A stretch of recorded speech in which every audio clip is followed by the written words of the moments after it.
I will go through the motions. But I will go to the presentation.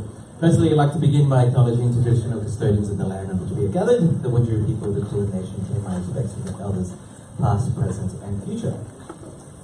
Thank you all for coming. I know that there's a few of you that came that are new here. Who are new? Who are the new people? Who are the really new people? And if you are new, thank you. This is a community of very educated, knowledgeable, and engaged. Did I say engaged today? Or did I say educated? Educated. Engaged. So if you have any questions, you'll see them hanging, putting their hands up, talking, and if you have any questions, please connect with them during networking or through other times of the evening. But firstly, as a disclaimer, this event does not provide any legal or tax advice. I'm really sorry. I'm going to apologize now. I'm really sick. And I have been sick in the last couple of days, so my brain is a little bit wonky. Want me to do it? Sorry? I know, I can't. And You want me to do it, Johnny? financial advice and... You want me to do it? Johnny, you're just as bad as I am. know. We've both been to a conference on the weekend at the Block Conscious in Brisbane. And we did not catch it from there. I think there's a bug that's coming around. Anyway. So if I am rambling, I do apologize. So I'll move on. Notice photography. We've got a Facebook Live there. For those who are watching, I know that you said to me before, hello, there's a few of you, like Rob, who's up there in sunny Townsville in Magnetic Island. Hello to you. Blockchain Center Education, Co-working and Community. We'll get through that in a minute, but one of them is moving out of our pillars. Introductory classes, workshop and more. Blockchain Developers course. Sam over here finished the developers course, so if you do want to become a developer under Ethereum Solidity, you can talk to her about the course or let us know and we'll put you on for our next session. Events that are coming up. Talk and Trade this evening. You all know that. You're here. Monday, NEM 101. 22nd, Talk and Trade. 23rd, Startup Pitch Night. 24th, Introduction to Blockchain Workshop. If you are a community member, $50 off for your first workshop. So if you haven't used that $50 off yet, you can use $50, but I think a lot of you that are here already have done it or can teach it yourself. 27th, we just confirmed Lilu Meetup. They're creating an app. It was just this afternoon for personal safety. So there is a lot of concerns about safety within the city. We've lost the most livable city in the world to Vienna. That hopefully we create more of a community. We'll get back up there next year. It's like 2 years in a row. Well, no, Melbourne had it for 7 years in a row. Vienna got it this year. Yeah. So hopefully we'll get it. There was a 7-year itch that happened in Melbourne. Yeah, exactly. But I think there was stability that was happening in Western Europe that allowed Vienna to overtake us. But let's all work together to get back up there again. And the 29th is going to be our last Talk and Trade here at 85 City Road. So sad, but exciting to see what's going to happen next and all the new events that we have and the great partnerships and the great space that we're going to have at Stone and Chalk.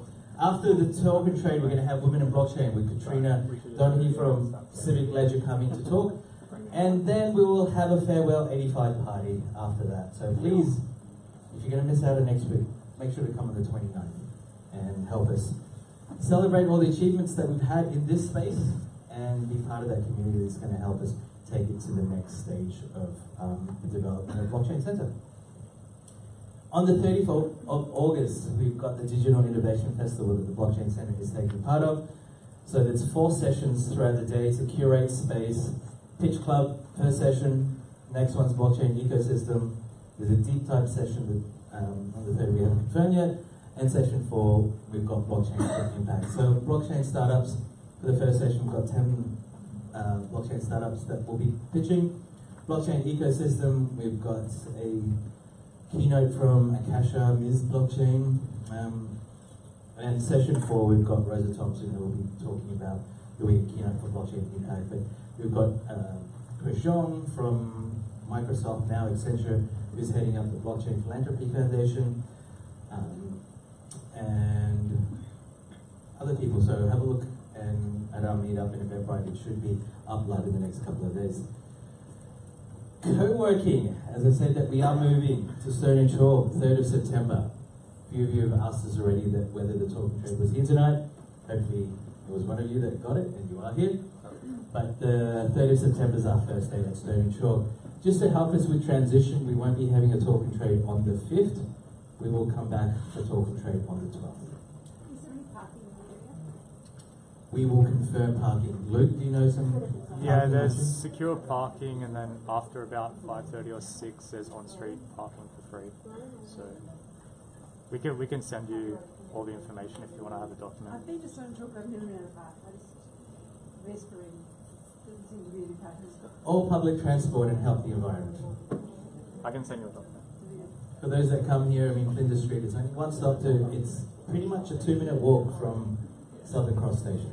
So very, very close. Actually, much closer than where we are to Flinders Street. So, 3rd of September. Find out more, check our website. We will put updates and all the different information about the move, but Eventbrite and Meetup as well. VIP community member, as I said earlier about the workshop, if you did want to have $50 off, for $50 you get VIP community membership. Block Engine, startups, incubator, we will start it again early next year. For more information, info@blockchaincenter.com.au. As a not-for-profit, we rely on the support of both you and the community, plus our corporate sponsors. So just thank you to Blockchain Global, ACX Digital, X, and IBM, and our newest global sponsor, which is Hawk Australia. Industry partners over there, social media, please follow us, please like us, please let us know what's happening with you. And tonight's sponsor, I don't know if they're here yet, but they have provided drinks and food. Sweet. So it's a great. It's BridgeX Network and WhaleBlocks are presenting them. That hopefully they'll arrive soon and we can hear much for them. But if you're not here and you're not coming and you are watching the video, thank you so much. So just a round of applause to BridgeX Network. Woo! Well, thank you so much. For those who don't know me, I'm John. I'm the Events and Incubation Manager here. We've got the General Manager, Karen Cohen, at the back over there. Woo! So ask us any questions if you want during the networking session. But for now, thank you so much, and I will pass it on to your moderator this evening. Anil, welcome. Everyone. So what we usually do is we use Slido. So you may have seen the references to Slido up there. So this week's code is TT 15th of August. And if you've got the Slido app installed, you can ask any questions you like, and we'll talk about it. Now, for those of you at TT15AUG, so 15th of August, talking trade 15th of August. Please don't, hesitate. Come fill up some of the seats at the front. Now, I did see we had 2 topics so far, but we'll wait until they're brought up. So, now actually, how many new faces were there here tonight? Who's been here before? Basically, yeah, all the faces I know, and there's a few new people. So, welcome. We usually have a bit of a mix of new questions from fresh faces, as well as some of the more experienced. Anybody who's new today, would you have a topic you would like to see discussed tonight? Going once, going twice? Nope. Then let's have a look. That works. Has the blockchain space lost its anarchist roots? Awesome. There's a topic. That's exciting. There's a topic. All right. So first and foremost, let's just see if we can split the room. Who thinks the blockchain space has lost its anarchist roots? Okay. 1, 2, 3, 4, 5. You're going to wrong me up. I don't want it to have. And who here thinks that the anarchism is still strong within the blockchain space? Some of the blockchains. Some of the blockchains. What does anarchy mean then? So, well, the idea of anarchy, since the question's been called out, is the operation of effectively a free market without the rule of government authority or control. Authority or control. Yeah, does it, wouldn't it be a bit ironic for people to say that it hasn't lost its roots if we're all meeting and assembling to discuss it? If it's anarchy. We're showing our faces. Yeah. So the anarchist revolution in Spain was actually one of the most well-organized revolutions where the anarchists took over control of public transport and the public facilities very effectively until the government came in and killed them all.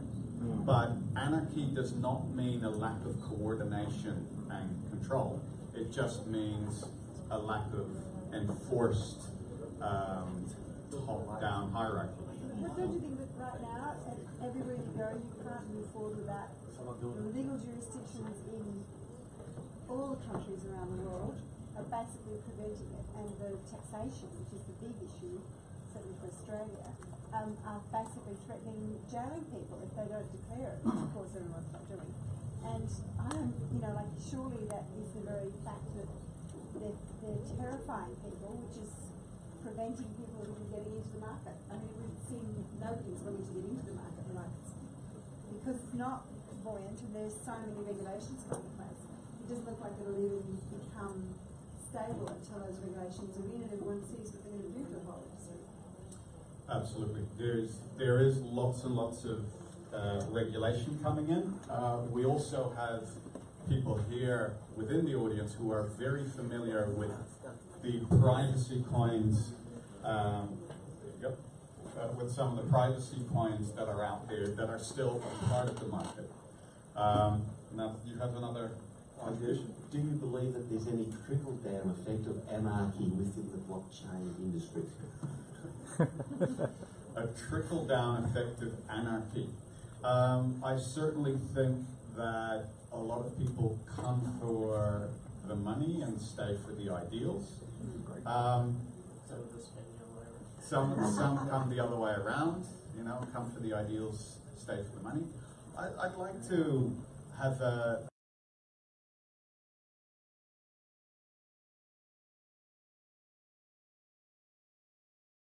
who's here because they believe blockchain can make a positive difference in how the world is organized.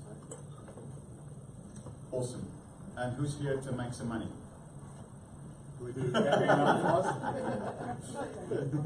not exclusive. All right. they're not mutually exclusive. Exactly. No, we don't make money. You sure won't stay in for too long. Not in the way things are today. In terms of the anarchism, we do have lots of regulations coming in. We have lots of rules. There are still, open source chains that are difficult to shut down. Yep. That's the point, Arnold. There's always been rules and regulations, but they're made to be broken.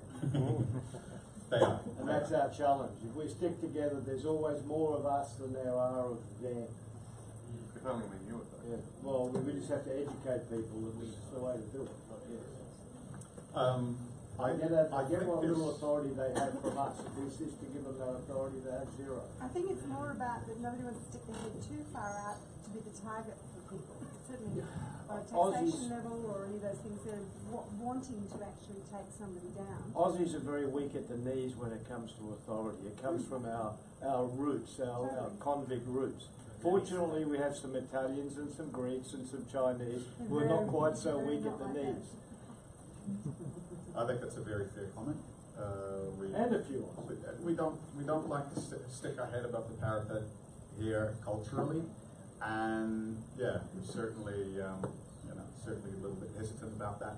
I also think that ultimately the space actually reflects the broader society, in that pure libertarians or pure anarchists are a small fringe.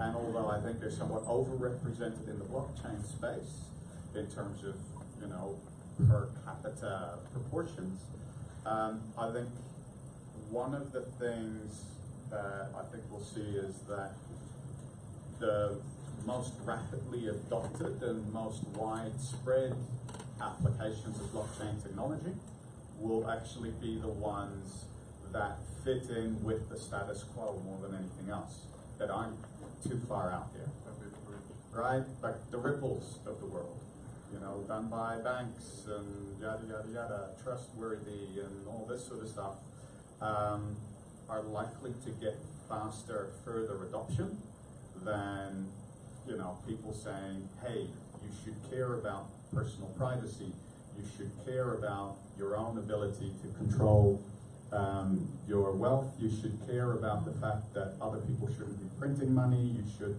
care about all of these things, and then you need to be willing to pay the price of using a far more difficult system to use and jump on board with a revolution. Yep. I wouldn't 100% agree that that is exactly how it'll work if the status quo remains as it is. But what about if the future is economic collapse, or Europe goes into default, you know, a couple of countries collapse and then financial system starts to fall down, perhaps there would be a different way of viewing it.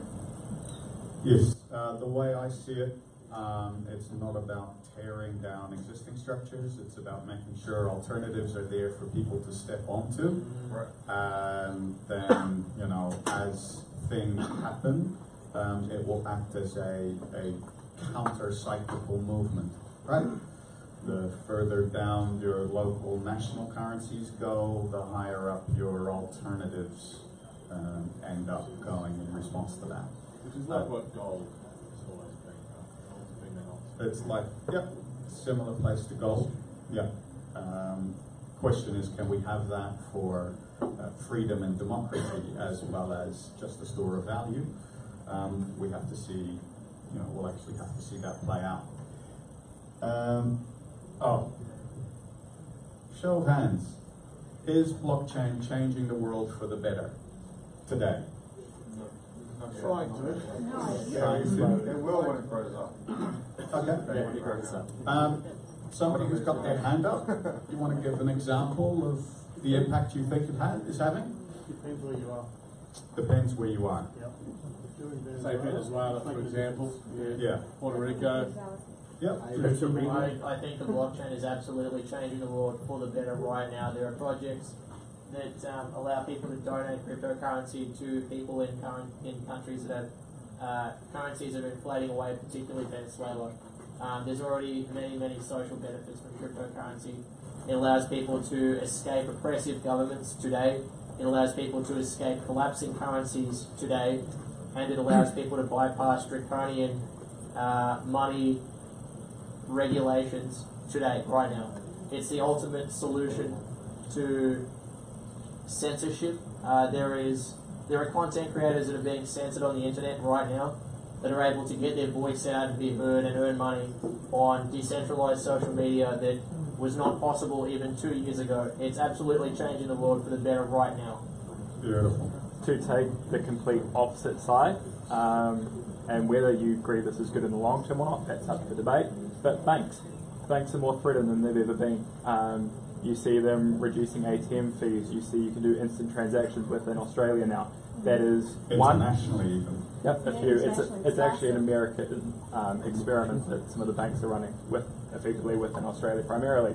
But that is one, a response to blockchain, and two, actually using blockchain. I think one of the greatest things we can have is an honest alternative to banks that forces them to stay in line. Have the fees come down? I haven't noticed. If you use PayID or it's free to transact. It's got a lot of limitations. There are lots of very fast, international, very cheap remittance. It's replacing SWIFT. They're replacing SWIFT, and banks are doing it for themselves because of this competition. Yeah, absolutely. So even if you're not using blockchain yourself, I think it is having an impact. The worry is that, okay, if banks take everything that there are advantages in this space dies away, then what's their incentive to stay honest tomorrow? But yeah, like for me and my industry, being able to send international transactions instantly with low fees is game changing. Absolutely. completely And changes. In the banks. no one will ever be born in a world that doesn't have this technology available to people. So if, you know, the entire crypto market collapses tomorrow, and then next week all the fees go back up to where they were 5 years ago, it's easy to turn it back on and go, okay, well, no fees. So, you know, that will be there forever. I'm still just waiting for someone to let me issue my own mortgage via a blockchain at 0% interest and let the banks compete with that. I hope that's not the whole purpose, just to help the banks until we just move on. The purpose of helping the banks is like making an email account that automatically pays a small fee to the post office. I think there's no need to help the banks. What we're here to do is replace the banks and make them obsolete, make them no longer necessary. They're the people in the middle. Analogy's so good. How do you deal? The email address. It is How do you deal with the economics of monetary and fiscal policy in a blockchain-based space? What you do for a start is you have a wide-ranging competitive sphere between all types of different economic models, and then you let the free market choose which one people want to trust with their money. But And then how the does best that ones will work survive. for an educated person in Australia versus someone that doesn't have education somewhere else? If you've got everyone on the same playing field, they die. That's why you don't put everyone on the same playing field. That's what I said. So you have a diverse range of different economic policies. It might be Bitcoin or Bitcoin Cash with sound money and proof of work. It might be BitShares with a delegated proof of stake and an ongoing payment to witnesses. It might be a high but I'm inflation talking managing things like inflation, You unemployment. don't manage inflation. So, you don't have the whole reason that most of this collapse happens is because people try to over-manage it and manipulate it and control it. You let the market do that, and we probably wouldn't have all of these crashes. You have I less think public this debt. happened because the market is a problem. Isn't the fact that you know from the raw market the whole blockchain? So it is, I mean, there's always big players and there's always corruption. Definitely. There are always, in a market, you will always get bigger players, you will always get centralization of power, and that will lead to corruption. We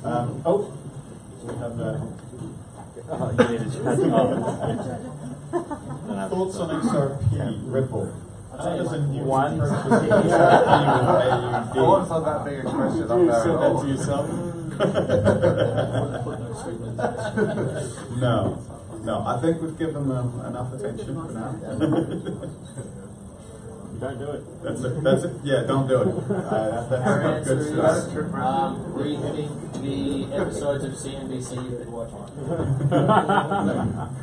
Rethink question number one.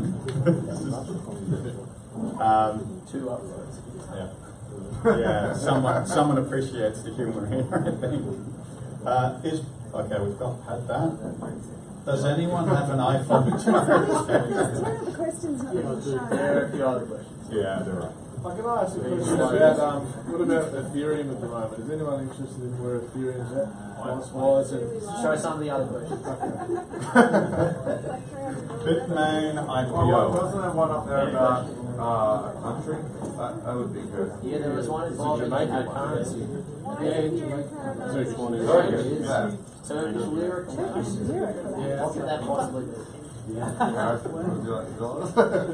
Well, I know when Greece happened, since Greece had the austerity measures, more than 150 different community currencies have sprung up there.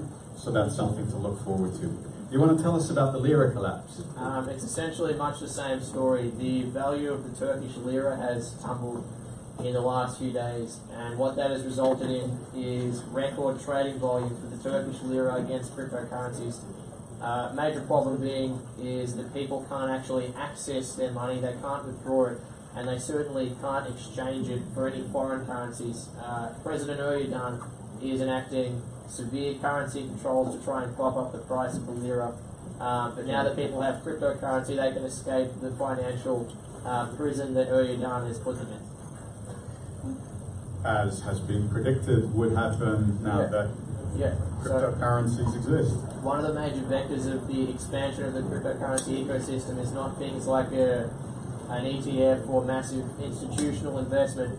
One of the major cases for cryptocurrency growing organically is that it will absorb every failing currency, because now it's not a matter of our currency fails, therefore we have to install a new government, default on the debt, do this, do that. It's just the currency dies and they move to the new technological alternative, which is cryptocurrency. It's like a technological leapfrog effect where countries that don't have advanced banking infrastructure are able to skip the entire banking paradigm and move straight to cryptocurrency the same way people skip desktop computers and went straight to mobile. We're seeing the same sort of effect. So let's have a look in terms of the anarchism in the room. Who here would like this to happen to the Australian dollar? Okay, there's a few anarchists here. But the US dollar first. Yes. I'll second the US dollar. US dollar first, and then a few other currencies, and then Australian dollar last. That'd be nice. Maybe the euro break. We want the US last. Just take out a massive Australian dollar loan when you want to write for the Australian dollar, and then you pay them back with like points for 1 Yeah, that's right, we do. How can cryptocurrency be used to replace governments? You can't. See, How question. Cryptocurrency, not cryptocurrency itself. That really doesn't seem like quite the right question. I think cryptocurrency. What about One of the If Yes. it has governance, it's good. If it has governance protocols built into it where people could theoretically use the balances of that cryptocurrency to vote for their leaders, then it could theoretically replace some of the functions of government. But we don't need leaders to do that. If it produces really its don't own need money that. for inflation, Yeah. then you can use governance to To vote. allocate that. Yeah, to vote for where the money goes in society. Yeah, the and main it role can of supersede government. You can tax and all No, that we sort don't of want stuff automatically. taxes. Yeah, but the main role of Yeah. government is the monopoly Create of your own power. communities around different Violence. tax Yeah, rates. but the government Look, I system, think police, the military. government You system, cannot create I think that's the more important.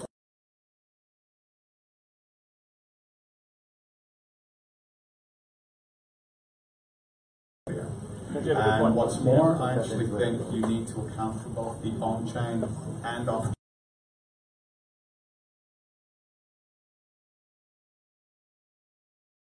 governance. It will happen anyway. People will come to agreements in the real world, and unless you have a process and a protocol for doing so, the most authoritarian voices will dominate that conversation.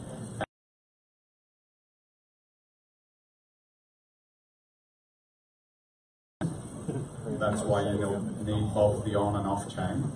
However, there's a difference between governance of that particular economy and actually replacing the functions of government. And I think replacing the functions of government still requires a fair amount of The bloodshed. thing is, I don't think we're there. what Not by a lot, not for fundamentally a government doesn't actually govern. What it does is it allocates money that it extorts from people instead of. That's exactly what. So essentially, what we have in the world is over 200 businesses that have the business of extorting money from people through threats of violence. And they have a monopoly on the use of force. So the way cryptocurrency can be used to replace governments is by allowing people to voluntarily choose how the inflation of a currency is distributed for public services, or allowing people to choose through on-chain voting how their funds are allocated if they were to pay a voluntary subscription service for such a government. So what a government really does is it doesn't actually do a lot. It's a nexus of contracts between the people who build the roads, their companies, the people who service the military, their companies as well, the people who provide healthcare, yeah, their companies as well. They just pay private companies to do the job for them. and have a lot of public servants as a layer between them to act as a bureaucracy, people that find a job and can't get fired again. They have a layer of allocative inefficiency that can be replaced by having some level of direct democracy over how a pool of money is distributed. And instead of charging taxation on income, what you can have is inflation instead of it going to fund wars that are unpopular. So the way that wars are funded is through debt. They can't raise taxes to support a war, so it's got to come through debt. The way cryptocurrency replaces government is by having people who would normally be making the decisions on behalf of others elected through on-chain mechanisms and allocated with direct democratic proposals for how to allocate that money on a regular basis. It's a start.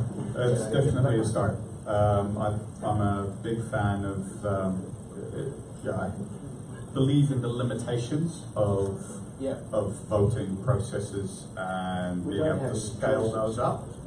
However, if you use that, if you are voting for policies directly rather than representatives, that's what needs to happen. and potentially have delegative democracy or liquid democracy is another term for it, where you can delegate your vote, but you can rescind that delegation at any time, and potential for citizen juries for particular issues and particular policies, so that you have a smaller pool of people who can actually invest the time and effort to come to an accurate conclusion about the best option to pursue, rather than having 28 million people decide on something that's not going to make any difference without having all the information. I believe there's another comment from the back. This man wanted to say something? I lost my train of thought. Look, I'll say a few words then. There's a microphone right here.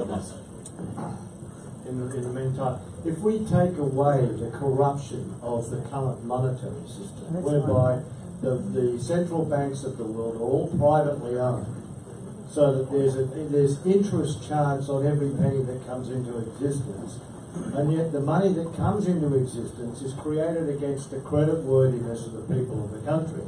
Therefore, it's their product. This is not communism or socialism, which is the cat's cry of the bankers. They always scream, oh, you're a communist or whatever. No. If it's your property, it's your property. So the money is just a commodity that's used to represent the value that the people in the country create. So it is their property. That's not a communist manifesto. It's just their property. So it's created against their creditworthiness. They shall be the ones via their government to say where it'll be spent. Not allowing privateers, racketeers that own central banks, and believe it, whether you believe it or not, the Reserve Bank of Australia is privately owned as well. They try to obfuscate that. Our corrupt government tries to obfuscate that on their website, but it's a fact. Anyway, so when we take away that ownership of the money power from these criminals, most of these problems will sort themselves out by attrition as well. And if you want to look at how well a country runs without a government, you only have to go as far as Thailand, where for nearly 12 months they ran without a government and ran very, very well. So we all think that government's essential, but have a think about every law that's been enacted in the last 30 years. They've just taken what was a great country and was one of the wealthiest countries on earth into bankruptcy, moral bankruptcy and physical bankruptcy. That's how much we need a government. Hang the bastards is what I say. On that note, back to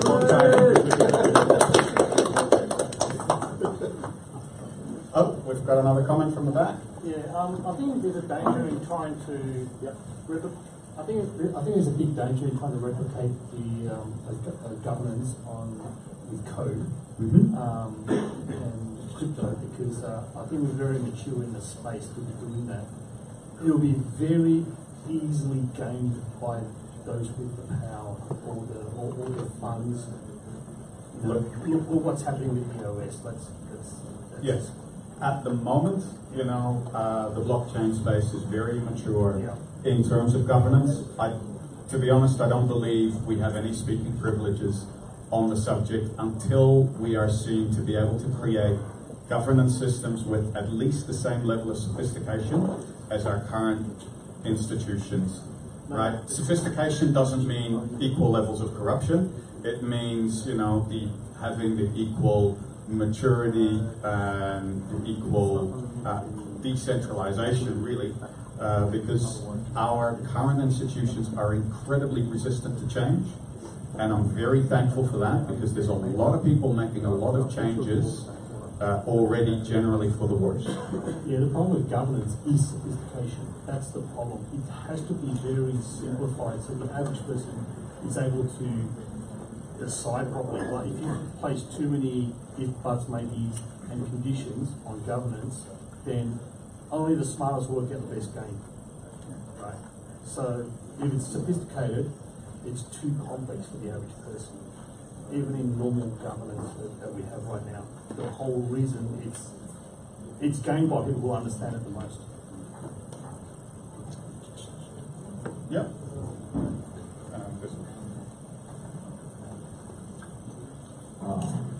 Yeah, but the voting process.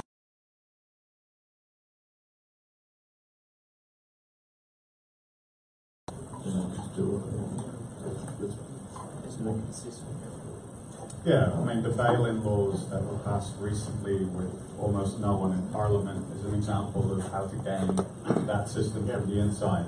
Same as the creation of the Fed in the US, almost no one in Parliament, in Congress. Yeah. Yep, and having to change the name from a central bank because they knew that was going to be unpopular. All right, so in terms of replacing governments, I think replacing national currencies is a lot easier, and that would be step one, and then figuring out how to have different governance layers and allowing the allocation of funds to investment in infrastructure projects through mechanisms we've described. It is a very long road to travel, but I think it's more a case of setting up alternatives, and then at such a time that they are called on to rise and actually, take control of anything, that they're available for that sort of thing. Anyone going to Singapore Consensus or know anything worth knowing about it? I certainly, I'm not planning to go, and I don't know anything worth knowing. Is that? Yeah. So don't stay at the Marina Bay Sands. Don't stay at the Marina Bay Sands. Visit it. Visit it. It's gorgeous. The area is lovely. Yeah, pool on the roof. Pool on the roof. You've got the mall inside the waterfront and everything. Yeah, that's the only thing worth knowing about Singapore. Singapore's all right. Singapore, Singapore's great. It's lovely. It's just the whole country is the size of Brisbane. Yeah. Yeah. It's not huge. Quick to get around. Great. I think I'll skip the iPhone tracker question. Jamaica Stock Exchange going to list crypto assets. Let's all go to Jamaica. So anyone here registered a company in Jamaica to run an ICO from? No? Not yet. Not yet? You put your hand up on it? Okay, I hadn't actually heard about that one. Mostly I've just been hearing about... Ever heard of the JSE? The JSE? What's the best place to do an ICO? Actually, that's probably an interesting question to put out to everyone. Yeah. So, just shout out a couple of countries you've heard that are good for running ICOs. Anyone got any favorites? Malta's popular. Australia? No. Liechtenstein? Yeah. Cyprus? And we have the best security token definition in the world. And I shit you not, 90% of security, well, the thing is, if you do a security token, you can't get taxed because it's actually a capital raise, right? So 90% of future tokens will be security tokens. I agree. A high percentage. Yeah. Definitely a high percentage of future. Well, the thing is, you can't get taxed on capital raising. Listed companies and unlisted companies have raised it raise millions of dollars, and obviously because they've raised millions of dollars, those millions go to fund the business. And if the company makes a loss and it loses a lot of money, then it has all these tax credits, but it doesn't get taxed on capital raising. How much is it going to increase your legals to go down that path with it? Or What are the requirements to make a security jurisdiction? I would invite everybody to speak to Kenny from Agile Legal. He's a global sponsor of the Blockchain Center, and he will be able to register your ICO project in 8 jurisdictions around the world, depending on your flavor, right? It's more marketing than anything, really, because if you're raising anything sub $5 million, the government really cannot be bothered going after you. And I think that Sam raises a good point. When you sell what's the best jurisdiction, you really need to look at the criteria. So if you look at the best jurisdiction for doing something really dodgy and hiding, there's a few of those going around. That's the marketing specifically. If you look at the best jurisdiction to actually have, as Sam says, marketing is looking like you're doing something legitimate, you probably do want to be in a proper jurisdiction. To say you're an ICO from Australia, you're probably going to raise double as say you're an ICO from the Cayman Islands. So there's a lot of criteria that goes into it. Someone said taxes. You need to be consistent with your arguments. If you say wholeheartedly, this is not a security, this is a product, I am selling my product, that doesn't exist, let's just ignore that for a moment. If you're selling a product, you're going to get taxed GST as anyone else selling a product, and you're going to get taxed income tax because you're selling a product. If you're raising 45 million to build a company, saying that you pre-sold your product, I mean, this has to be something pretty good. So there has to be consistency of arguments. The regulators are often not stupid, but kind of catching up with technology. So there's a bit of a interaction going on. And I do think that the main criteria now is how clear the legislation is. Regardless of what you're trying to do, you just need to know which laws apply to you. Once you do it, it's very personal, but you need to know that they're not going to come after you. Because we've seen a lot of people, we never know in Australia because they come after you retrospectively. Yeah, correct. If there's no clarification, if the laws are not clear, you run that risk, and that's when you want to go overseas. It's also not the market here. People just go, who's Australia? So, I have to chime in, right? Blockchain Global would not be a global blockchain technology powerhouse if we didn't receive funding. And we only received funding because in 2014, Australia put out the most comprehensive tax guidance in the world on how to be taxed when you mine Bitcoins, trade Bitcoins, as well as how you get taxed if you actually use Bitcoins as a goods and services exchange. Zero tax in other countries? Well, the thing is, zero tax in other countries equal no regulatory guidance. And also, zero tax, it's a bit of a shambles. We're talking about 2014 here, right? If you live in Australia and you're... Sure. So today, there is a place called Anguilla. Beautiful. It has sunny suns and beautiful beaches, and we have been driving the establishment of a special economic zone for not only ICOs, exchanges, but it will be the fiat gateway to crypto gateway for the entire world. It's building our own crypto nation. Oh yeah, and it is, feel free. No, I'm not asking you to challenge it because it's in the news, right? Feel free to visit Anguilla and see for yourself. Is it a real place or it's gonna? We told the Anguillians that this is your Wakanda. Look, all I can say is, sorry. If you don't know where Anguilla is, right, you're not from the crypto world. The thing is, right, we're talking about Australia here. We're talking about Australia and how we are leading in regulation. Having regulation is not the same as having no regulation. Just incorporating your ICO in a place that has 0% tax and no regulation doesn't mean you're protected. There's countries like this that Sorry?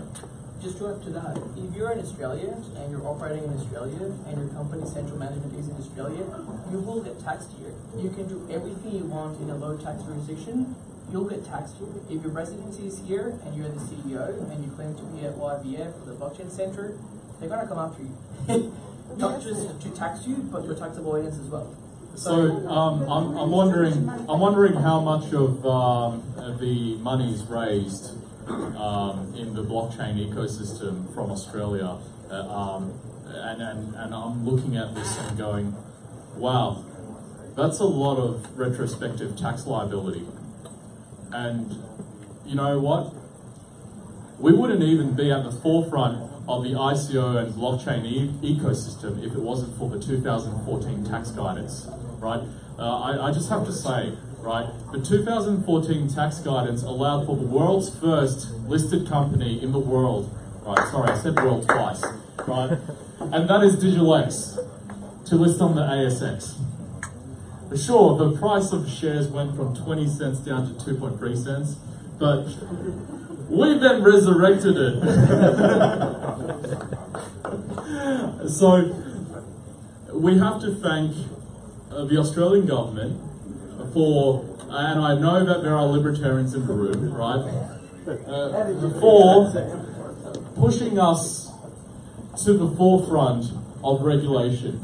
Standards Australia leads the global ISO standards. CBA leads the world's bank's tokenization effort of bonds in the world, right? I mean, I said world twice again, but my point is, right, as libertarian as they come, I used to be one of them.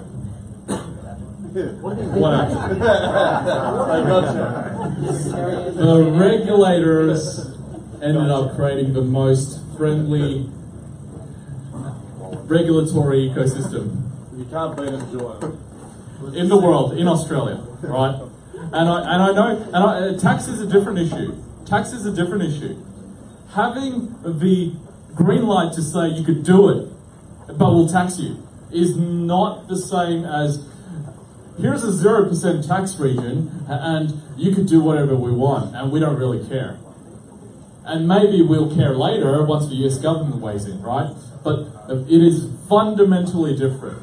We're a country of over 25 million people and we have a beautiful nation to look after.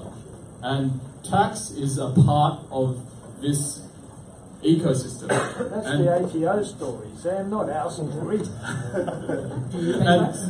an individual, you're going to get taxed no matter what. That's not really what we're talking about. We're talking about a jurisdiction that allows for an entity to actually do stuff without incredibly strict regulations. And I think that what you're saying is not my experience talking to a number of Australian businesses that have gone down this path. And they say that the taxation laws are incredibly vague. They're trying to be incredibly compliant and they're not easy to understand. There's nothing easy about them at all.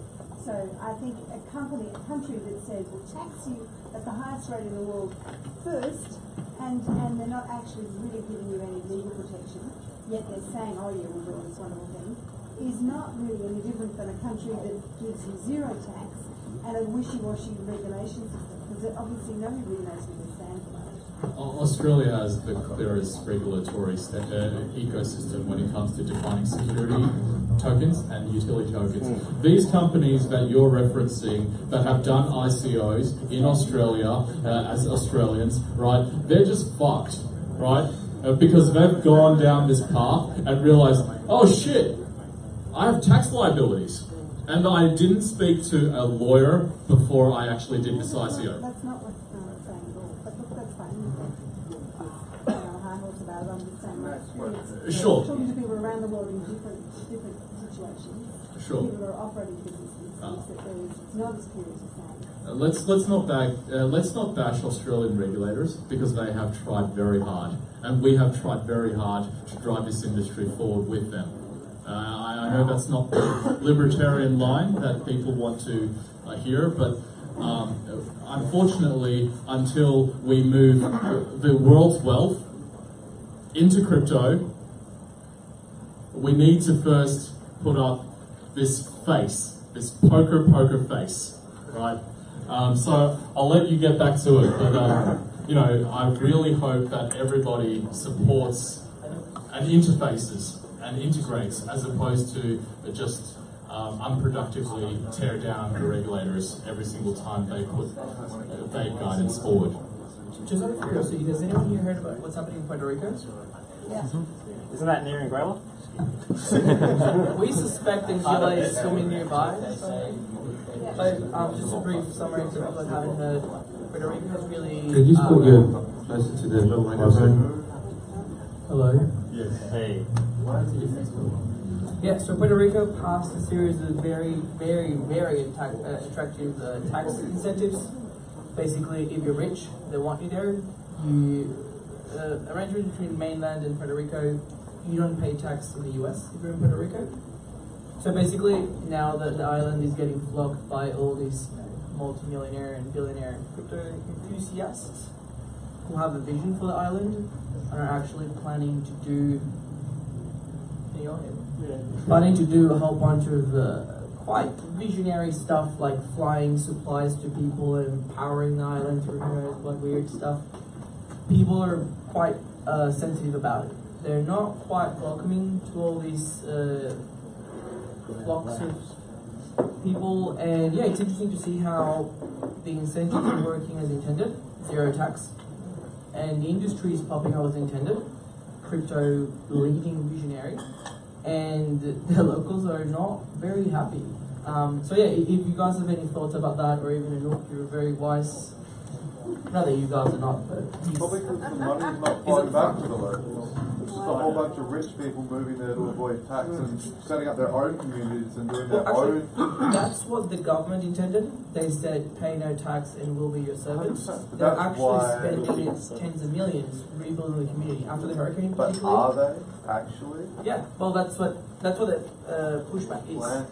Well, that was supposed to be the plan in some of the jurisdictions in the US that allowed casinos, but it didn't happen. The ghettos got worse.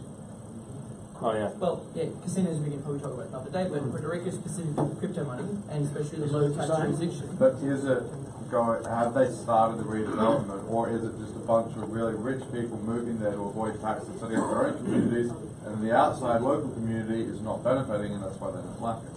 Building a singularity university, they'll build a whole bunch of actual infrastructure to push their vision, which is high tech, we can do better. You become the best version of yourselves. And the locals in the midst of hovers and no electricity and hovers and no support from the actual federal government US. Sure. They're all in favour of the zero tax anyway. No argument.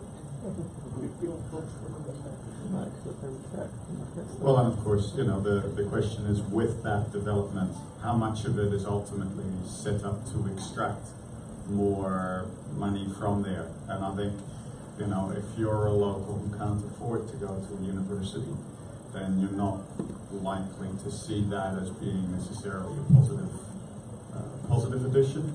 I don't know, but it's definitely one of those things where, you know, over here, you see a lot of neighborhoods that are gentrifying, which basically means people with more money are coming in, driving all the prices up so that the people that live there can no longer afford to live there.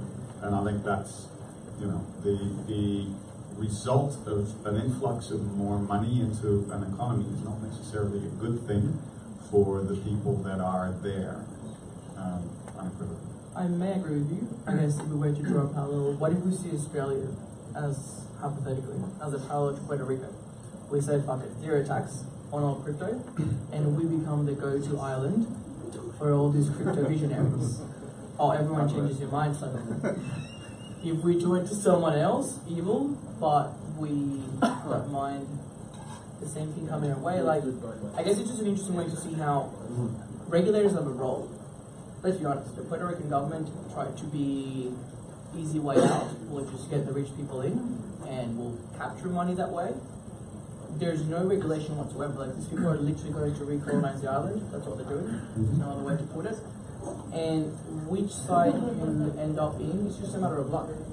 So regulators have a role, for better or worse. And yeah, it's just an interesting example of things that are actually happening. And apparently in Gila as well, but don't know much about that. See, now if I was homeless here, or if I was, you know, a street sweeper or someone who actually did physical labor but wasn't able to upscale in that way, then I wouldn't necessarily think that, you know, ICOs coming here and paying zero taxes would benefit me positively in any way. So eventually, it will have to eventually. Yes. Look at Abu Dhabi. Yeah. So if there's, you mean all the slave labor there? And they get paid really well. Because they're getting billed on slave labor and money laundering. I'm sorry, anyone not in poverty. I know the Abu Dhabi they are not in pretty poverty. well. The money laundering is They're still So is there. Miami. Miami's beautiful. All those shining buildings. Yeah, Drug terrible money. working Drug money. conditions. Wonderful But stuff. people still go there because it's better money. Because it's than on the what way they to get in Europe. Ireland. Don't get us wrong. Like, Yeah, no. You're really looking at it out of where they're coming from. They wouldn't go if they weren't in dire need.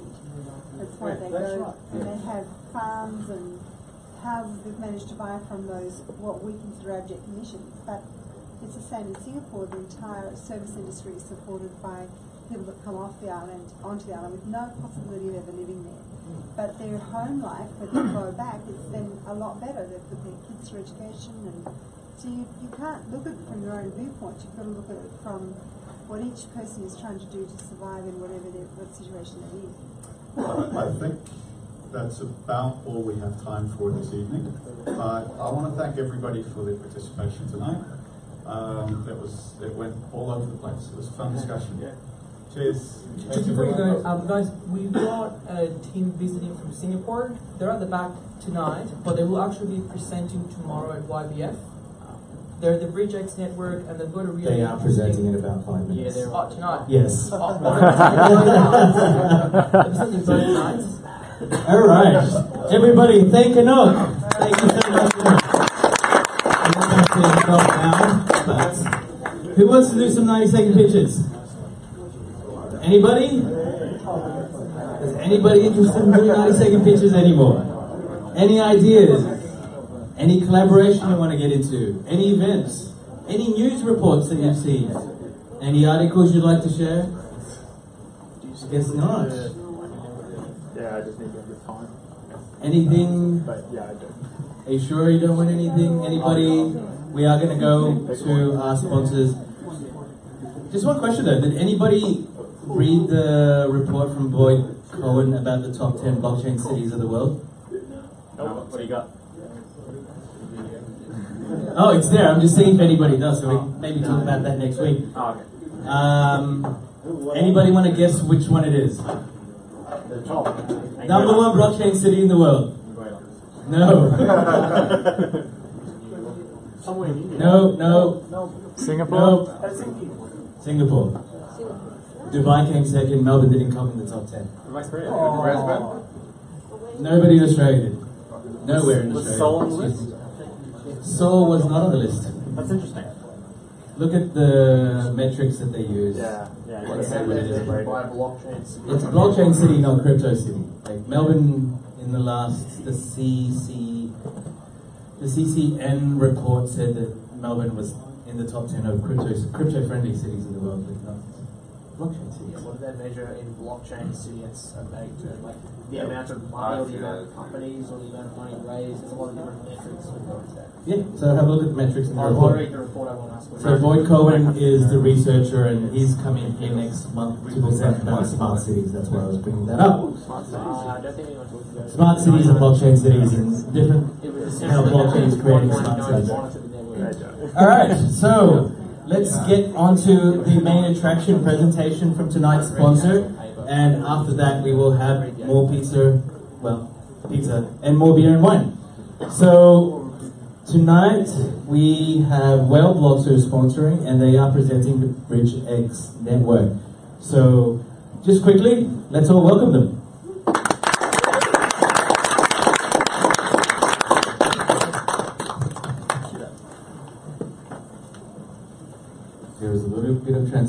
once we have to get the PowerPoint up.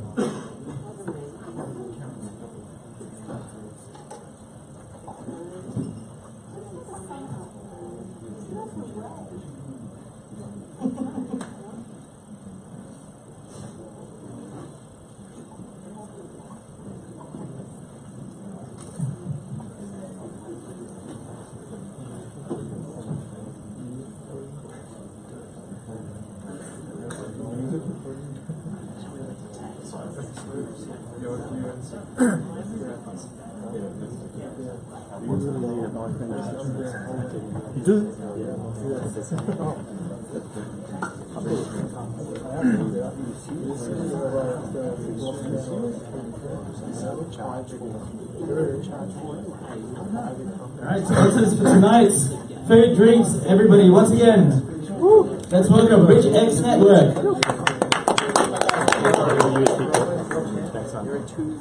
I'll give it back.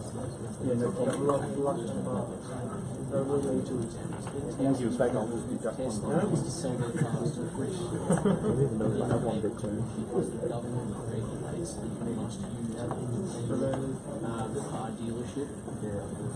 So you have to go through a franchise car dealership because car dealerships are a big body constituency.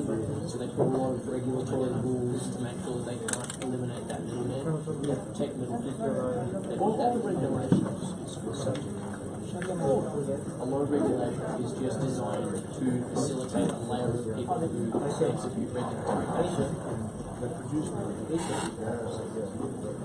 the people that you pay to comply with the law otherwise you go to jail. Alright, hi guys. It's nice to be here. We just came from Sydney and we were doing a meetup there as well. So I'm the CMO of BridgeX Network. Just a little bit about myself. I actually came from a legal background before moving into finance as a prop trader. And then I went back to my family business for 2 years and handled the whole gamut of operations, HR, marketing, and now I'm coming on board at BridgeX Network as a founder and the CMO.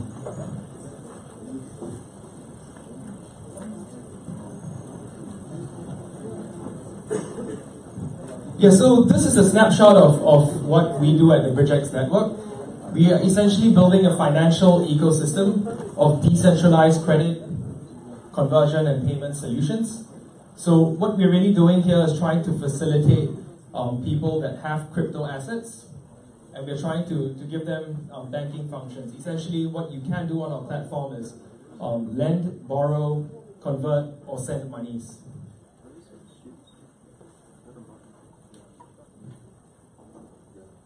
So over here we are trying to address two big problems that people in the crypto space have in a single platform. The first problem is actually access to the traditional world of fiat.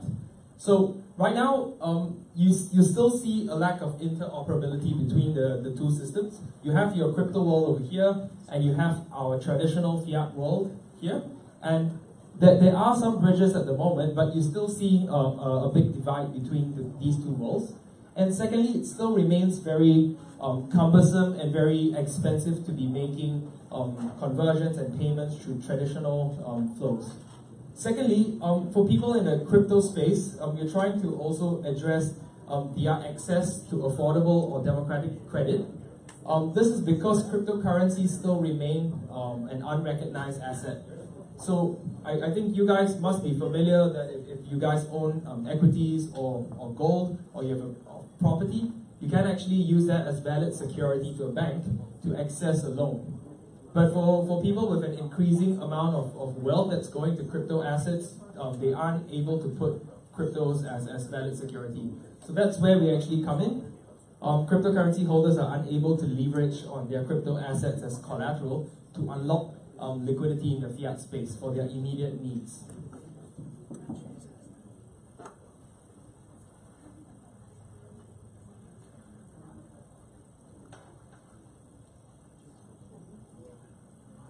So what I earlier shared with you that are the three solutions that we're going to be offering is essentially decentralized loans, crypto to fiat conversions, and cross-border payments. of the fiat that they've converted to any one of 180 countries that we currently support. To get into a little bit of more detail on our loans platform, I just want to ask the floor here whether anybody's familiar with the concept of collateralized lending. Okay, so you guys are familiar with companies like Nexo, ETHLend, LibreCredit, or Salt? Salt, yeah. Yeah. So essentially, the what we're doing in the loan space is quite similar. It's a crypto-to-crypto loans marketplace. And I think for the rest of the guys here that are not familiar with what a collateralized loan is, basically as a borrower, if you are holding on to crypto assets, for example, 100 ETH, you're actually able to take that 100 ETH, put it up as collateral, lock it up as a security for the lender, and you are able to access a loan of maybe 70 or 80 ETH, depending on the loan-to-value ratio that's given by the loan company. So that actually then enables you to take the ETH that you've borrowed and cash it into fiat for your real-world needs, while allowing your crypto assets that you have put up as collateral to appreciate in value should there be a run in the market. This also means that you don't actually have to be selling your crypto assets should you have immediate needs that you have to fulfill. So it's we operate in the crypto-to-crypto lending space.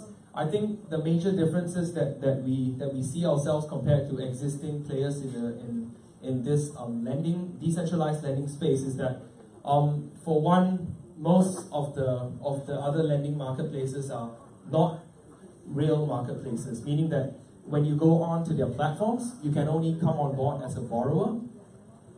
You can't actually come on board as a lender. So for us, we are going to be operating a two-sided marketplace that allows ordinary lenders to come on board either as a lender to earn an interest on their crypto assets, or as a borrower to be able to leverage on their existing assets to get access to more money.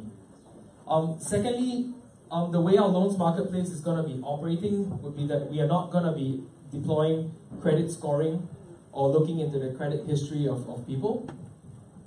This means that you will be able to access your loans in a fairly instant manner, but that also means that the lenders are going to be fully secured, because whatever that a borrower is going to be putting up as security, it's going to be more than the amount that they're going to be able to borrow.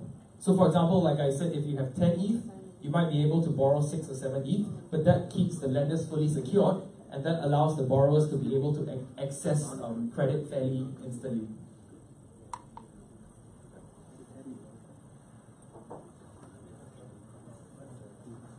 So moving on to the other aspect of our business, what we are really doing here in the loan side of our business is completely decentralized. This means that you're really looking at smart contracts that are going to be governing the entire process of the loan once the loan is matched between the lender and borrower. But we are also complementing what we are doing in the decentralized space with centralized solutions of FX conversions and cross-border payments. So this essentially means that in the lifetime of a user who uses our entire platform and they take a crypto loan first, they now are able to actually take the loan that you have accessed in crypto and convert it to one of more than 30 fiat currencies that we are already able to offer the conversion into. So you take your crypto, convert it into any one of 30 major fiat currencies, and then once you have that money in fiat, you're able to actually send it to anywhere of 180 countries that we currently support. So this essentially means that on a single platform, anybody in the crypto space with crypto assets is able to deal with their assets in a fairly easy manner and access the traditional world via this conversions and payments. And I'm just wondering here, how many of you actually own cryptocurrencies? Okay, so almost everyone here. And you know right now that with traditional routes of encashing your crypto back into fiat, I trust here that most of you guys are currently using one of the few crypto fiat exchanges that currently exist, like Gemini or CoinEx. I don't believe we have local Australian ones. Right. Right. Yeah, and there are local channels in every country as well. I mean, in Singapore we have our own. In Thailand we know there are guys doing it. But for us, we are actually able to do it in any one of 30 fiat currencies. I think this becomes quite special because the way we are able to do it is that we actually aggregate prices from across many cryptocurrency exchanges and from traditional FX pairs. This means that for now, if you guys were going through a crypto to fiat Australian exchange that is giving you Ether to USD, there would be a certain premium that applies because they're getting their liquidity on their own. The same way that Singapore fiat exchanges have quite a high premium, and you see premiums get even higher in more exotic currencies like in Philippines or in Indonesia.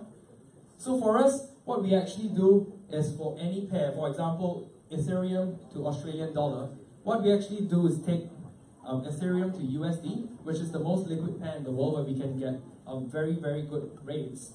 And then we actually take a USD to Australian dollar pair. So over here, we are looking at traditional FX liquidity providers. Over here, we're looking at crypto to fiat providers that can give us an Ether to USD rate. We actually make these two pairs and offer you guys in real time the best rate across Ethereum to AUD.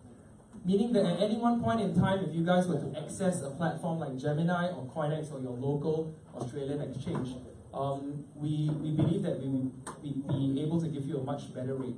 And that applies across the many currencies that we are able to already do.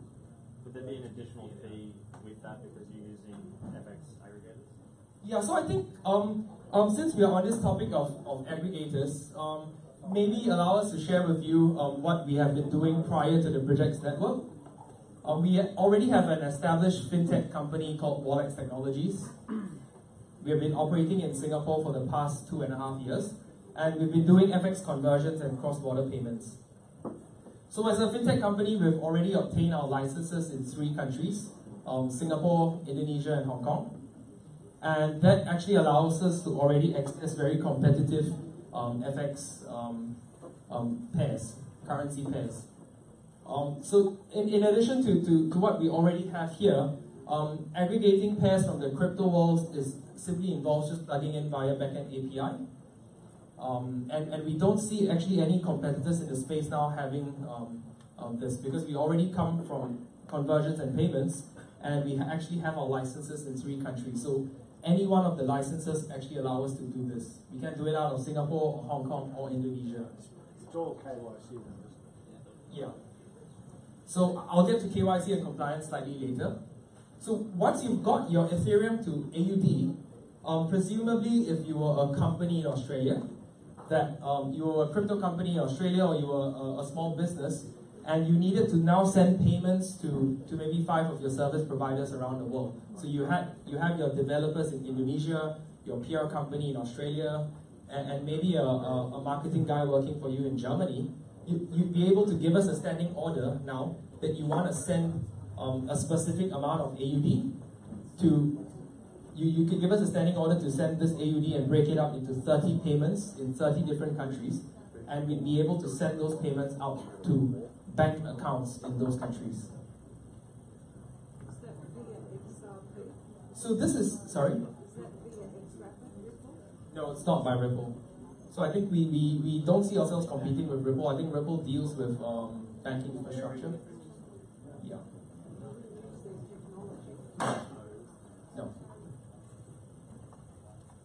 Yeah, so the reason why we are able to do this is because we already have our licenses. I think back to this gentleman's question about KYC and compliance, if you look at us as a licensed entity and a crypto entity, we are actually going to be operating on a back-to-back basis.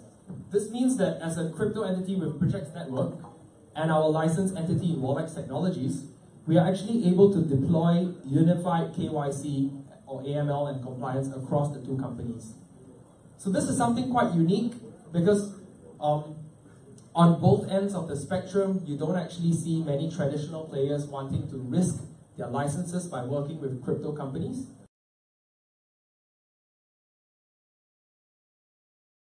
Properly, and the crypto company says, hey, you take my money, and they accidentally take like 1 or 2 monies that subsequently fail KYC or AML. then it actually risks their license and their entire business in the traditional space. And for crypto guys who are in the crypto space, we already know that as a traditional business, it's already very difficult to get a license to do remittance or payments or cross-border payments. So we know that many crypto guys now are talking about crypto to fiat and their intentions to actually get into this rail. But we know it's also going to be something that's going to be challenging, and it's going to involve a lengthy amount of time before they are actually able to do this. For us, we're actually doing an ICO at the moment. We intend to finish it and list by October, and we are already ready with to roll out the solution to the market immediately.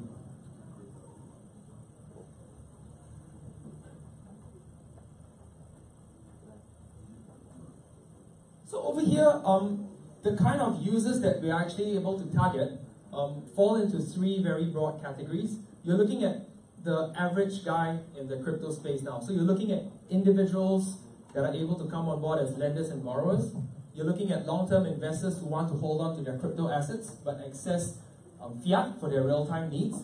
You're looking at day traders as well that are going to be able to do margin trading or short the markets.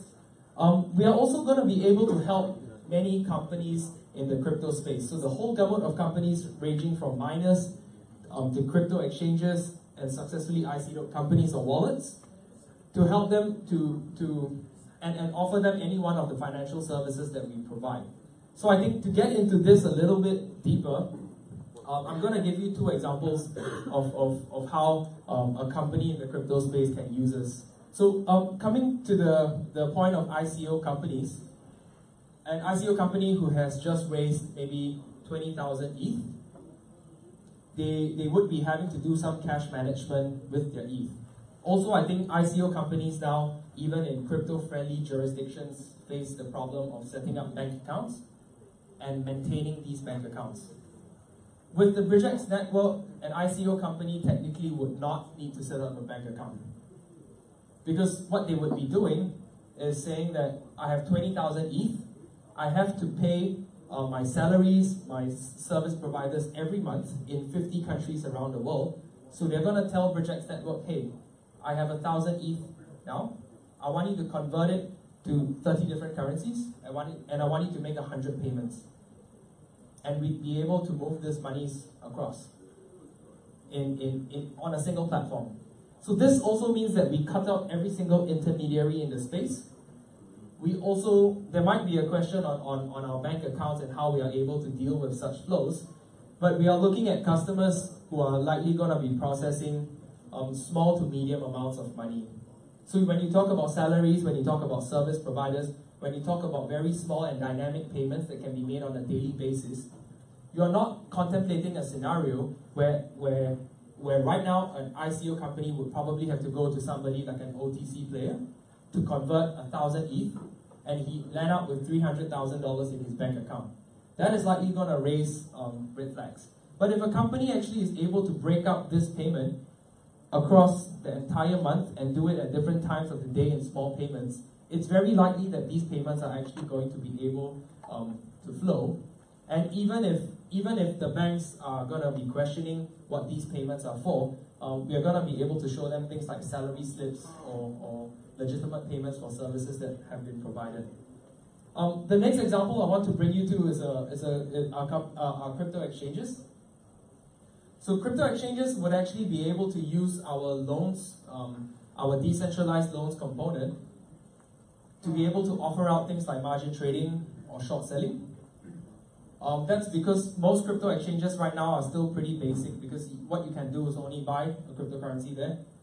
You can't actually leverage. I know there are some exchanges that allow for margin trading or short selling, but there are many crypto to crypto exchanges that still don't allow for this. So by plugging into our loans part of the business, what they are effectively able to do is to take out a loan to either short the markets or to make a margin trade. The network is also going to be allowing traditional players a very easy way to access and participate in the crypto economy. So I think the few most important kind of traditional players that we are looking at are people like banks who might want to explore lending in the crypto space in an arm's length manner. You're also looking at traditional remittance services or other payment providers that might want to come in and try to offer us more competitive rates than we are already able to provide. And you might be looking at P2P lending platforms as well that might be wanting to explore or transit into the crypto space. The BridgeX Network actually allows for the whole gamut of players, from individuals to companies to traditional players, to participate in the crypto economy.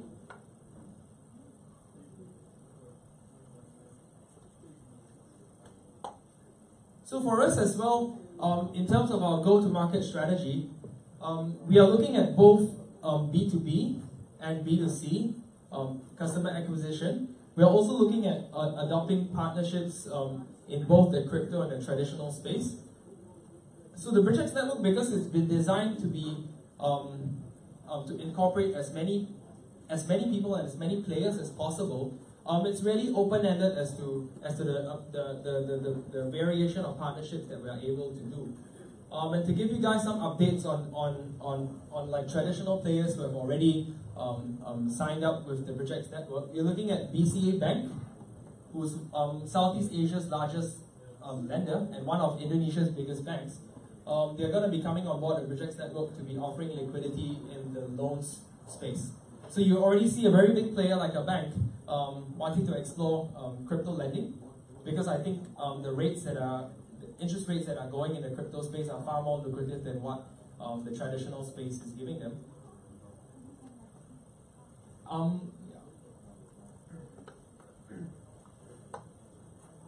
So as I mentioned earlier, we already have a good presence in Singapore, Indonesia, and Hong Kong.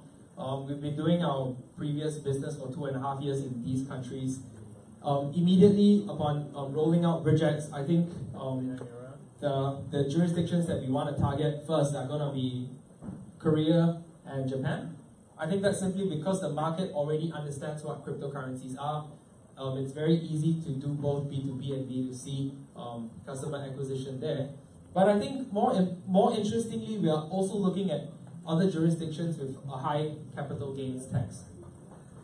So I think in capital gains tax, we're looking at, any of you guys can tell me what the tax like is in Australia?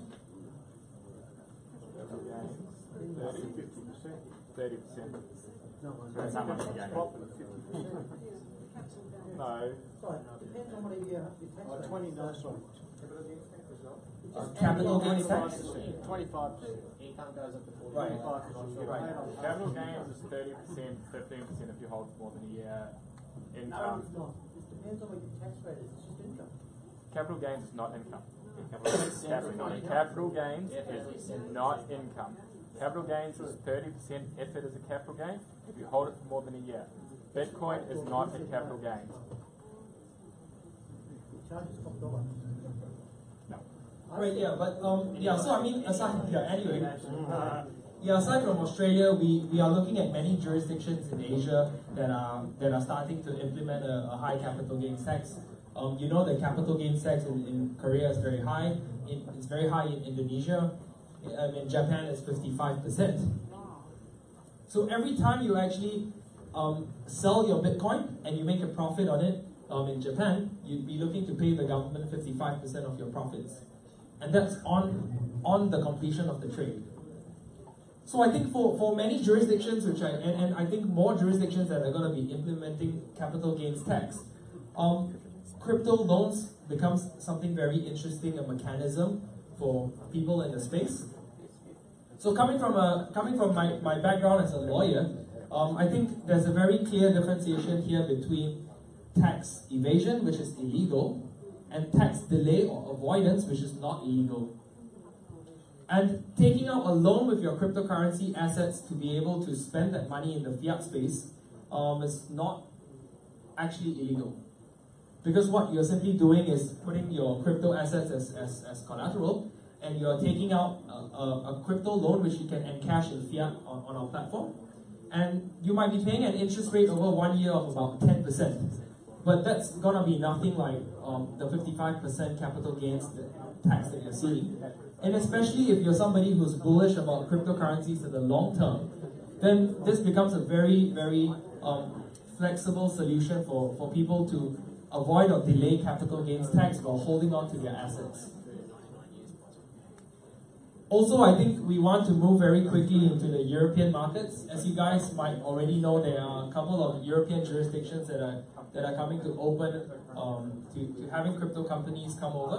So I think you're looking at some of the Baltic states as well as places like Malta, which are quite open.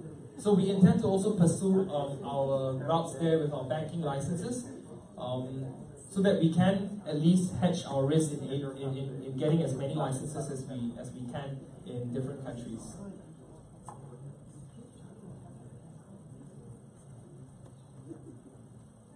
So I think to sum up what we have as compared to all competitors, I've already mentioned to you guys that we are a two-sided loans marketplace, and that we are able to offer out fairly instant loans because we don't go into credit scoring or history. So this is what I mentioned earlier about the loans marketplace. You see the big players like ePlan, Salt, Nexo, and Libra Credit. Maybe I should step aside.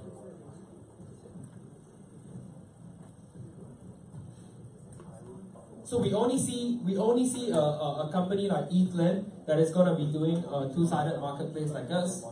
But ePlan has already been existing in the market for a while, and we still don't see very strong growth in terms of supply-side liquidity, or which is a problem. Because I think for cryptocurrency loans, there is a huge demand. You're looking at a backlog that Nexo has, I think, in Europe of more than $1 billion in unprocessed loans.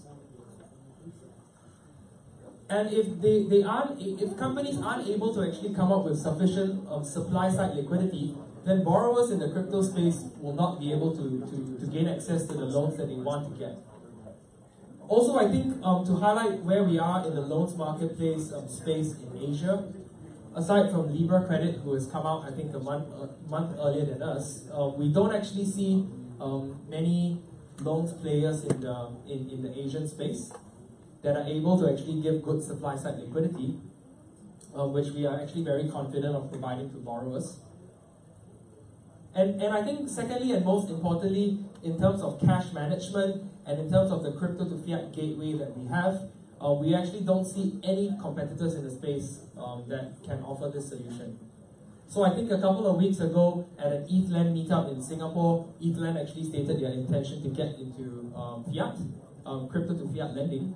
But they were saying they were just going to be starting out with regulators at the moment, and we know as a business it's going to take at least 1.5 years or 2 years. You guys also know that the crypto space moves very fast. So a year in the crypto space is a long time. It's time enough for Binance to have become the biggest exchange in the world. So we are confident that with this this crypto to fiat gateway, and with our unified KYC and compliance that we are pursuing to keep our licenses intact, that we'll be able to actually scale very fast because of the immediate solution that we are able to provide. With the loans, what do you do about volatility? So, okay, she asked about loans and what we do with volatility. Yeah, so I'll get into a little bit more detail here. Like I mentioned to you, the loan is going to be a fully decentralized loan. So the loan, once a lender and a borrower gets matched, meaning that we are looking at the same loan tenure and interest rate, that moves completely into the decentralized space. So a smart contract actually matches the lender and borrower, and subsequently everything that happens during the duration of the loan tenure happens with our smart contracts. Meaning that the smart contracts are going to be governing, in addition to the matching of the loan, everything from the loan disbursement, meaning that I take the lender's money and pass it on to the borrower, to loan repayments by the borrower, to all margin and liquidation calls. Should I understand how that works, but if I put up 100 ETH and I'm loaned money on 70 ETH, and then the ETH drops in price because it's bouncing up and down, I've all of a sudden only got 1/3 of what I had when I started. Yeah, sure. So I think in the crypto space, we are still looking at very volatile markets. But customers are actually able to actually specify in their loan application the kind of risk appetite that they will be able to take. So in terms of a loan to value ratio, meaning as a borrower, if I had 10 ETH, I could specify that I want to borrow maybe a maximum of 5 or maximum of 6. But the platform is not going to allow borrowers, based on the volatility calculations that we have of the market at the moment, to be able to access maybe more than 7 ETH. So our volatility calculations are actually going to be dynamic as to how the market is going to be moving, and we're going to be doing it back 1 month and a forward extrapolation by 1 month. But I think people in the crypto space, I think even for traditional lending, you're already looking at a loan which is always a double-edged sword. So I think a loan in a good market, if you talk about trading, will enable you to make 2 times the profit. But a loan in a bad market makes you 2 times a loss. So I think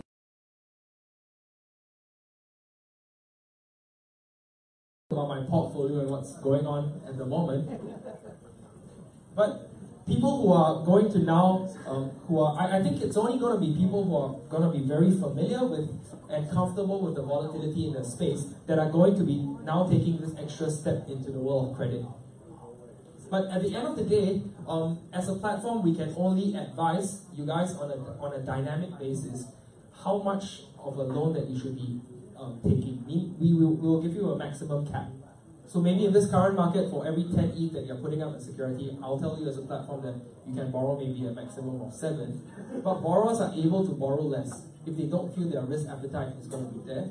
And obviously, once that goes into the decentralized space, then if the loan has to be called on or there are margin or liquidation calls, we definitely give the borrower ample time to actually respond. But I think, back to your question, if there's a black swan event that actually occurs, then I think similarly in equities market, I don't think anybody will be able to foresee. If you're talking about a loan in Ether and a collateral in Ether, it doesn't matter. Yeah. It's not like borrowing US dollars and paying back in Australian dollars. Sure. So I think for loans also, we plan to roll out both crypto-pegged loans and fiat-pegged loans. Because that gives complete flexibility to traders. You're actually able to hedge your position, margin trade, short sell, or you could do it by crypto to crypto. Yes. Yeah.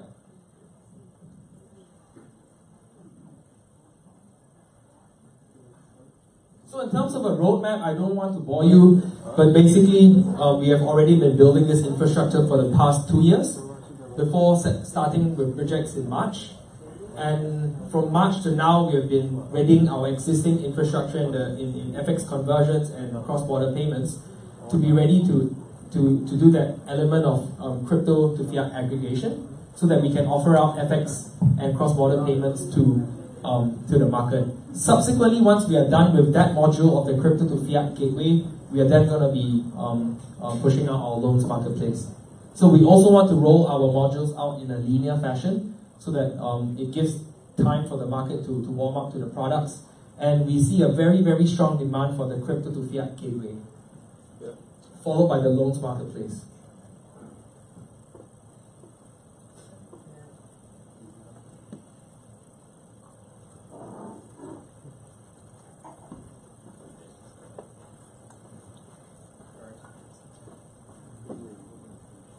Yeah, so with regards to, I think, token, the use for tokens, I think in summary, you have to use the BridgeX token to be able to access the functions on our platform. If you're going to be holding a sufficient amount of tokens, that also allows you to access premium membership tiers. We are able to gain access to lower interest rates or fees on our platform. Also, if you are going to be using the BridgeX token as a lending asset or collateral, that actually gives you access to zero fee borrowing and lending.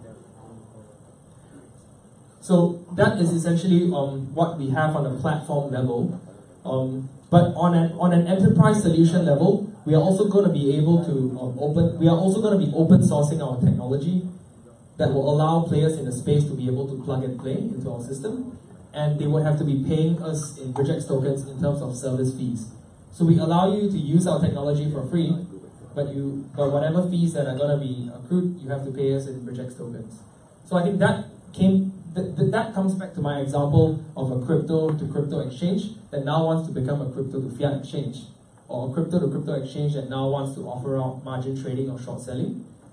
They'd be able to access our loans marketplace on backend API for free, but any transaction that goes through that has a processing fee, they would have to pay us in BridgeX tokens. So we are going to be taking on an enterprise level service fees and on a platform level access and network fees. So over here on the slide, this is the management team of the BridgeX Network. You're looking at Jody, who's behind over there. Okay. So Jody and Hero are actually the founders of WhaleBlocks, and I've joined them on the journey with BridgeX Network. The management team here actually comes from a whole wide spectrum of experience. So Jody and I have good trading experience. Hero was formerly at Yellow Mobile and Green Ventures. So he was in venture capital, looking after Southeast Asian investments. And I'm not sure whether any of you are familiar with this DEX called Kyber Network. Based out of Singapore. So our CTO is coming from Kyber Network. He was actually the guy that built out Kyber Network's trading platform. So he comes on board full-time with us and he's ended his engagement with Kyber. We find his experience very unique in the space as a CTO, because over here we are trying to actually build a very commercial solution for the crypto space. We are not looking at deep blockchain technology here. And Joseph actually has a good combination of both experience in the blockchain space and more than 20 years of experience building trading algorithms and trading platforms. Also, we've got the head of business development from Grab, who's it's a ride-sharing company. And our advisors also come from a good mix of crypto and traditional finance backgrounds. So with Hold On, we actually have the head of FX for Stanchart Bank and an ex-MD of Goldman Sachs that is coming on board as an advisor. He was also the advisor of Kyber Network. We're also looking at guys like Chaikit, who's one of the best in the compliance space in Asia. And we have Casey and Sean from DigX and Ethereum Singapore. If you guys are not familiar with DigX, they were actually the first ICO to raise on the Ethereum platform. So these are guys who have been in the space since 2015 and who have been overlooking developments in the space from then till now. And it's a good mix of crypto and traditional finance guys that we have. We also have the managing director of QCP Capital, which is a market maker and trading company. And some other advisors on the Chinese side, like Dongpo and Zhuling, who are ex-FPG guys. If you guys are familiar at all with FPG. It's a fund. So FPG is a fund. Any of you guys are familiar here with a company called ELF, which is a cloud computing solution? Yeah, AELF. Yeah, so Zhuling, who's the CEO of ELF and one of the co-founders, is an advisor as well. Yeah, I mean, we just decided to keep the page short. Yeah, so I've come to the end of the presentation. If you guys have any questions, please feel free.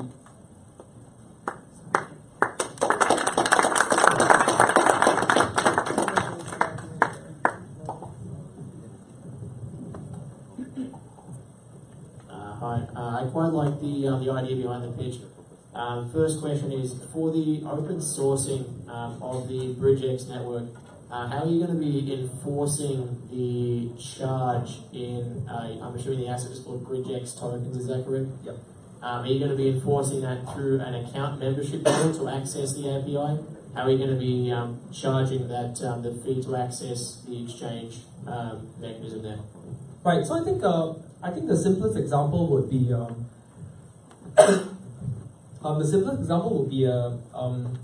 I'll give you an example of a wallet.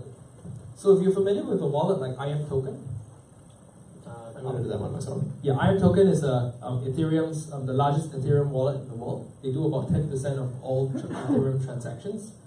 So we are actually in talks with IM Token to be partnering them. Right now, they're actually a crypto wallet. they actually want to offer fiat to their customers. So they already have more than 6 million active users. And right now, if you go on to their wallet app, you're actually only going to be able to see your crypto balances. If they onboard us as a fiat ramp, what then becomes on the screen, you'll actually be able to see crypto balances and you be able to see fiat balances. So how that works is that right now on the front end of a wallet user, the wallet users just see IAM token that is offering up crypto and fiat. But if the user is actually processing any amounts of this fiat, let's say they are taking this fiat right now and they're sending it to somewhere, there are going to be fees that are going to be accrued on IAM token. So IAM token might, let's say, take $1 in terms of fees. We're going to likely be doing a profit sharing model, whereby IAM token is going to be taking 30 or 40%, and we're going to be taking 60%. But we are going to ask IAM token to collate these fees maybe on every 2 weeks on a monthly basis, but they have to transact with us in BridgeX token, which means they have to buy the token and pay us in fees because we only accept fees in our token. Yeah, so that's a good answer. Second question is, will you be utilizing any buy and burn mechanisms on the BridgeX token to transfer revenue to the asset holders, or is it purely a utility token based on speculation of the market volume?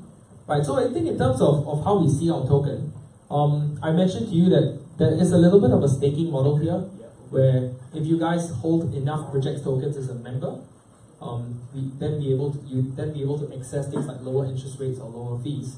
Also, if you use it as a lending asset on collateral, that actually locks up supply. But in terms of burning, yes, all fees collected on the network are actually going to be taken and periodically burned. All fees burned? Yes. Oh, that's good. And next, last question, I'll hand it off to some other people. How are you going to be financing the, I think you said 0% interest loans if BridgeX token is used as collateral? Where is that coming from in order to subsidize the interest that you're requiring on that? Yeah, I think in terms of financing, there are actually other pockets of revenue that the platform will be making. I think a very easy one to show you guys is on the portion of aggregation I was telling you about, where we're actually taking crypto to USD rates and then USD to Australian dollar. We already be actually making those rates. And for fees that we actually be collecting, I also want to let you know that for access to the platform, it's going to be a little bit like Binance. So for users, you guys actually can pay in Ether. But if you guys pay in BridgeX tokens, you'll be able to access a 50% discount. Discount? Yeah. So the trading fee across all trading pairs is discounted with the use of BridgeX Network token? Yeah, something like that. It's like in Binance. Yeah. So operating to a Binance token? Yeah, so we still expect to be receiving a lot of ETH at the start because it takes time for people to start being comfortable with the token. Also, as a lending asset and collateral, it's going to take a while for people to be receptive to that. So we see actually the major supply side advantage here in terms of restricting supply. It's going to come from fees that we're going to be collecting and burning. But subsequently, I think as a lending asset and collateral, that's something that might become interesting sometime down the line. So the low interest collateral loans with BridgeX token, that's going to be later down the project timeline? Yes. Yeah. So at the start, at the launch, you'll be requiring API users to pay an ongoing fee in BridgeX token, and then what percentage of that is burned and what percentage of that is retained by the company and then sold? To be honest, in terms of percentages, we're going to be deciding that I think in the next 1.5 months. Okay, very good. Yeah. Final question before I hand the mic off is, do you have a working product at the moment? What do you have that is running live now to demonstrate what you've got? Right, so I was just about to get to that if any of you guys are actually interested in seeing a demo, we already have a demo that is functional on the Koban testnet. So that means that the transactions are already being processed on the Koban testnet. And we are showing it to media, our media partners and our private investors. But if you guys want to take a look at our platform, you can come and find us after the. Is there any guideline on any tell on what the fiat currency trading pair fees will be in the vicinity of like 0.5%? What would you be able to comment on as the fee percentage for trading pairs against US dollar AUD? Right now, it's going to be 0.5% to 1%. But I think it's really going to still depend. So it really depends on which currency pair you're going to trade against. Yeah. So if you are trading against the major currencies like dollar, Aussie dollar, pound, euro, it's going to be around 0.5%. Yeah. But if you want to do more exotic pairs like rupiah, Filipino peso, maybe 1%. That's the biggest spread. But still going to be much cheaper than what the local exchanges are able to offer. And any crypto project will be able to effectively whitelist this and use this in the background to power a fiat currency gateway pairing. Yeah, it's possible. Oh yeah, I'll talk to you But later. we do have strict compliance and KYC processes.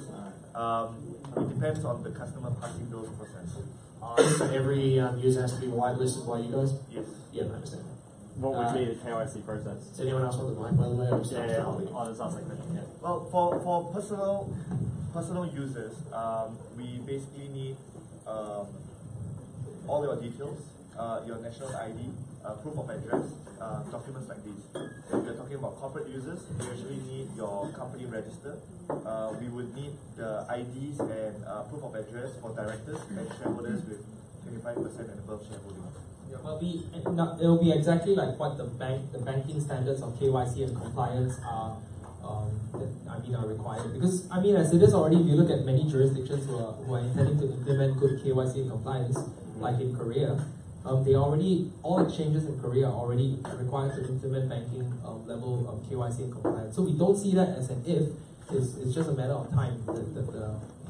Yeah, my question was more around the turnaround time for like an individual, not a business, to get KYC verified. Are you using a third-party verification system, or is it manual, staff that you're hiring that are doing it? So we do work with compliance softwares. For example, when we scan for sanction list, PEP personnel, we all have it automated. Thank you. Sorry, I'm just going to bring the mic over. I got one for it. Loans. Loaning to Australian companies in Australian dollars. You're a lawyer. What's the legality about that? So I think what would the Australian banks think about that? Yeah, so we just had a question in Sydney last night about that. If you look at how we've actually designed our business, we have never said on our website or white paper that we're actually pursuing crypto to fiat lending.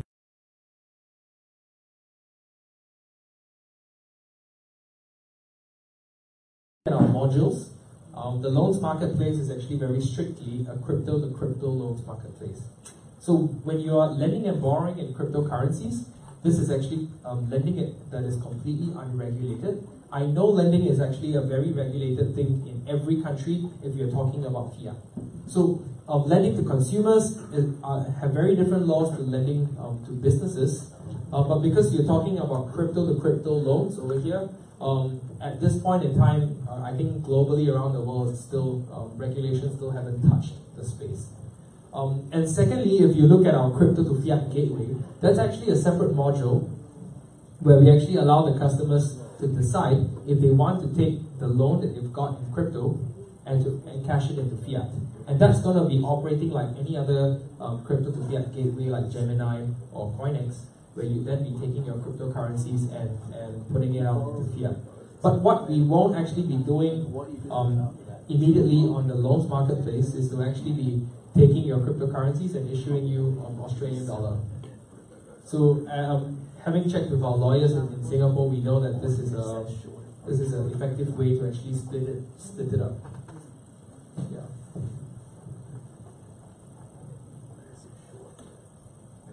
Yeah. Any other questions?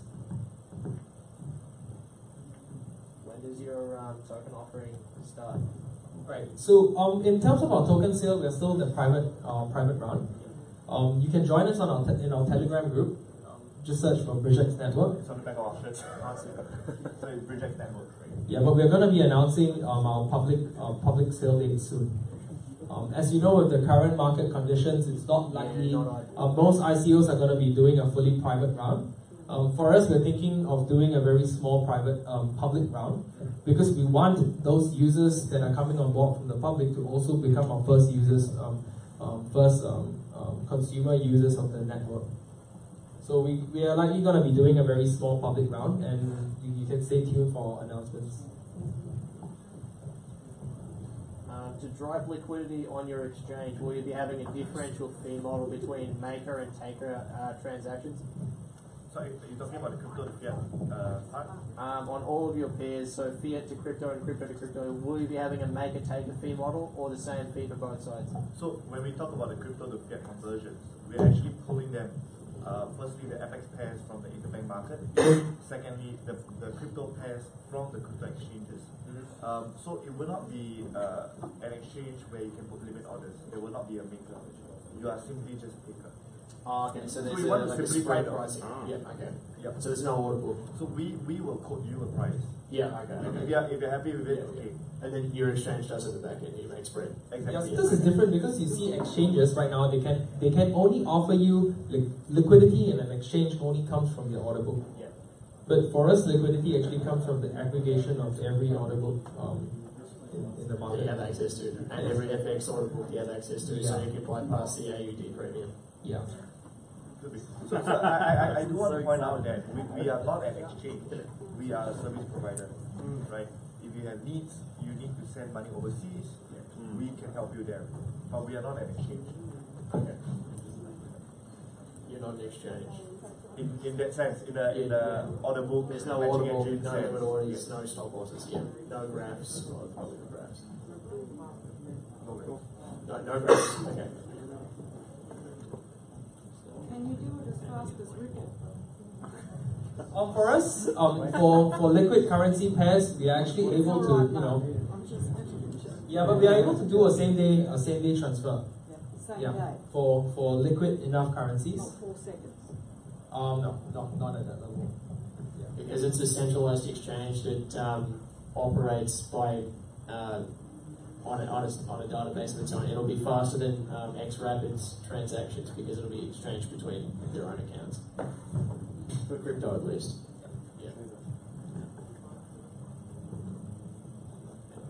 Yeah, so if any of you guys want to have a look at the demo, feel free to come to the front then. Yeah. Alright, thanks. Well, one more round of applause for BridgeX Network. Thank you so much. And we'll be hanging around, we will be having pizzas. If you have any questions, please go to them, and I will be bringing out some more pizzas now and chips for you guys, so please enjoy. Remember, we'll have Token Trade here again next week, plus the 29th for our farewell to 85. So thank you so much again. Good night. Keep yourselves warm outside. Enjoy some pizza. May the blockchain be